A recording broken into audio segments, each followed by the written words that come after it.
নজর রাখবো পরবর্তী সংবাদে। রাজ্য সরকারের বাজেটকে সমর্থন জানিয়ে ইতিমধ্যেই অভিনন্দন র্যালি সেরেছেন বিএমএস। অবশ্য এই বাজেটকে সমর্থন জানিয়ে ভারতীয় মজদুর সংঘের অভিনন্দন র্যালি আজ অনুষ্ঠিত হয়েছে বিলোনিয়াতে। বনকর নদীর উত্তর পাড় থেকে রবিবার বিকেলে এই র্যালিটি সংঘটিত হয়। মুখ্যমন্ত্রী ডক্টর মানিক সাহাকে ধন্যবাদ জানিয়ে র্যালিটি বনকর বাজার হয়ে বিদ্যাপীঠ, কর্নাল চৌমুহনী, হাসপাতাল রোড, ব্যাংক রোড, পুরাতন মোটর স্ট্যান্ড, থানা কর্নার, পুরাতন টাউন হল রোড হয়ে শেষ হয় কালীনগর মোটর স্ট্যান্ডে।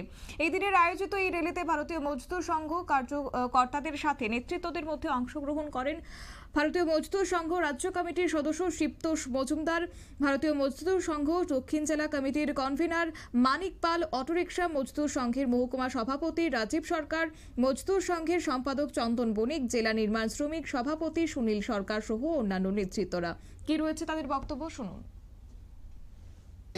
এটা ধন্যবাদ র্যালির আয়োজন করেছি।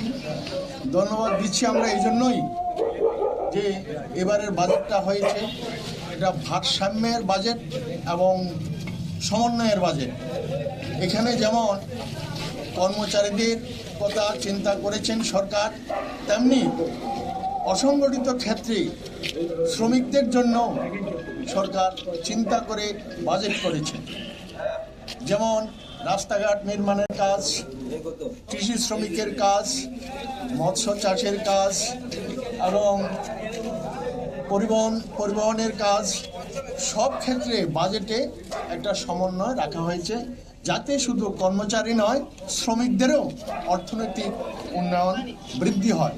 সেই লক্ষ্যেই আমাদের সরকার একটি বাজেট করেছেন।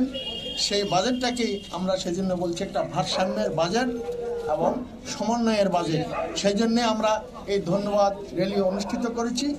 এই র্যালিতে যারা অংশগ্রহণ করেছেন, দূর দূরান্ত থেকে যারা এসেছেন, সবাইকে আমাদের ভারতীয় মজদুর সংঘের পক্ষ থেকে ধন্যবাদ জ্ঞাপন করছি।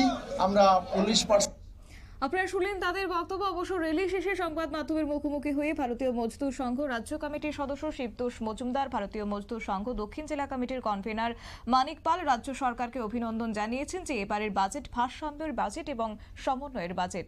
নিয়ে নিচ্ছি ছোট্ট একটি বিজ্ঞাপন বিরতির সঙ্গে থাকুন।